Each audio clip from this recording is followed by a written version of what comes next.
Hello everyone, let's get started. Welcome to test quiz. So today topic we will be dealing with human eye. So let's understand what is human eye and where this can be used. See, human eye, we can see this is again one of the main important topic of class 12th physics, which is there in ray optics. So let's get started. Let's understand. A human eye is a three-dimensional structural spherical eyeball-like structure, which is completely sensitive organ of the human eye. And let's see the diagram and understand what is the human eye and what are the different parts of the human eye. So let's consider this is the outermost layer, which is what? Sclerotic. This outermost layer of the human eye. The second internal layer we have, which is what? Choroid. This is the second internal layer of the human eye. And the third again internal layer we have what? That is particularly known as what? Retina. This third internal layer is known as what? Retina. You all know very well what is retina. Retina is a screen-like structure which has cone-shaped cells and rod-shaped cells. Again we have a crystalline lens. This crystalline lens is completely used to get a focus of the particular object on the yellow spot. Again we have ciliary muscles over here. The bulged outward structure, this front bulged outward structure is known as what? Cornea. This front bulged outward structure is known as what? Cornea. These are known as what? Ciliary muscles. These are known as what? Ciliary muscles. So let's get started. Let's understand. The first outermost layer is known as what? Sclera or sclerotic. What is sclera or sclerotic? Sclera is the outermost layer of the eyeball, which is tough, which is transparent, and which gives a complete ball-like structure to the human eye. The second internal layer what we have, this is what? Choroid. The choroid is the intermediate layer. This second internal layer is an intermediate layer between what? Between the sclera and the retina. The third layer what we have over here, the third layer is what? Retina. What next we have? Over here we will have iris. Over here we will have what? Iris. What is iris? Iris gives the complete eyeball color, which maybe you have a dark black or you may have a dark brown or a different color. In between the iris we have a small point hole. That particular point hole is what? Pupil. What is pupil? Pupil is a small point hole. What is the size of the pupil? 0.0004 millimeter in diameter, through which the ray of light enters into the human eye. Over here in between the cornea and the iris and pupil we have a liquid. This particular liquid is known as what? Aqueous humor. This particular liquid is known as what? Aqueous humor. What is aqueous humor? Aqueous humor gives the moisture to the human eye.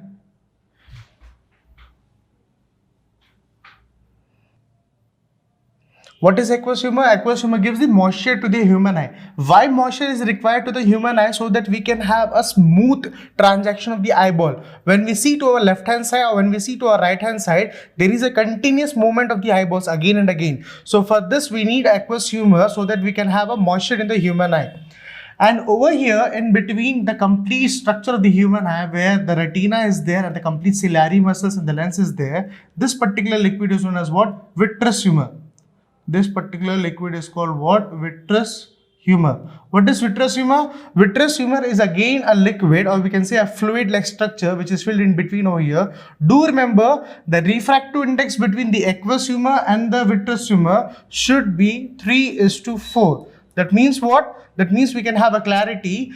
What next we have over here? We have what? We have the yellow spot. What is yellow spot? Yellow spot is a complete location where we have billions of cone-shaped cells and rod-shaped cells. Do remember the complete portion of the retina consists of cone-shaped cells and rod-shaped cells. The retina portion, what we are talking about, the retina consists of complete cone-shaped cells and rod-shaped cells.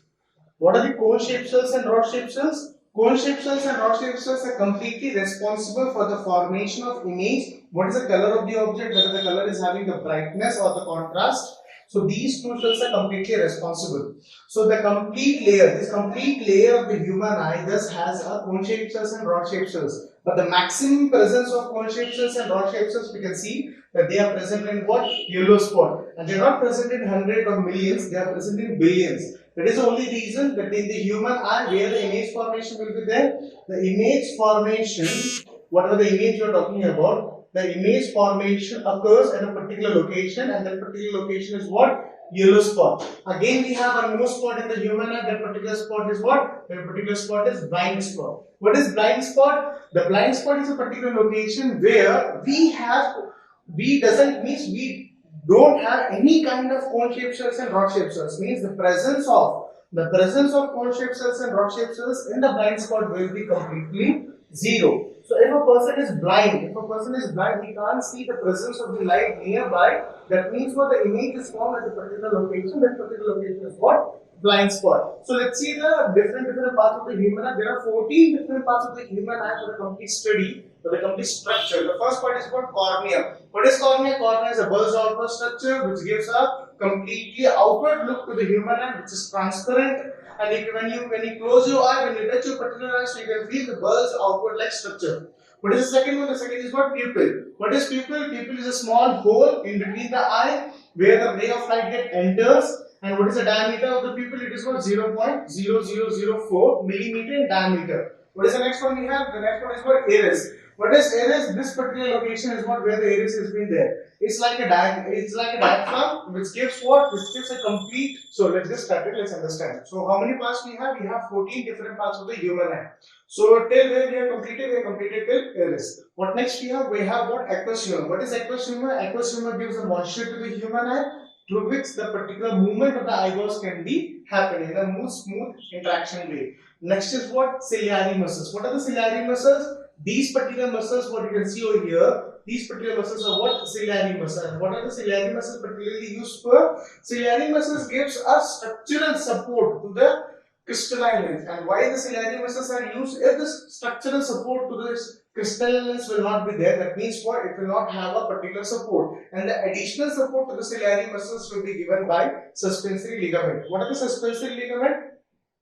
Suspensory ligament are particularly used when you see any three-dimensional object. So the height, width and the particular depth should be considered for a particular whoso the person is visible. So this suspensory ligament gives the additional support to what? This suspensory ligament gives the additional support to ciliary muscles so that it can hold the particular crystalline lens. And the size of the crystalline lens, this particular crystalline lens can increase and decrease. The size of the lens can increase and decrease depending upon the placement of the object. The particular is known as what? Power of accommodation of the human eye.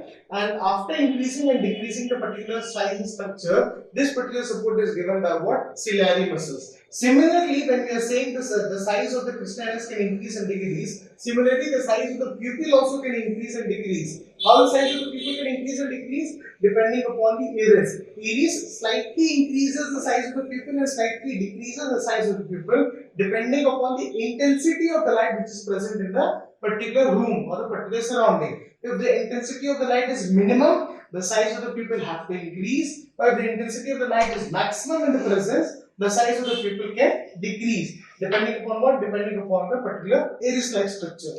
What next we have? We have next, that is what? Crystalline lens. What is crystalline lens? Again, a crystalline lens is a double convex lens where we can have a particular image formation at the point of yellow spot. Now what next will be that we have what? Vitreous humor. Again, a vitreous humor is a liquid which is fluid in between the ciliary muscles, crystalline lens and the retina. Do remember the refractive index of the vitreous humor will not increase. The refractive index has to be remain fixed.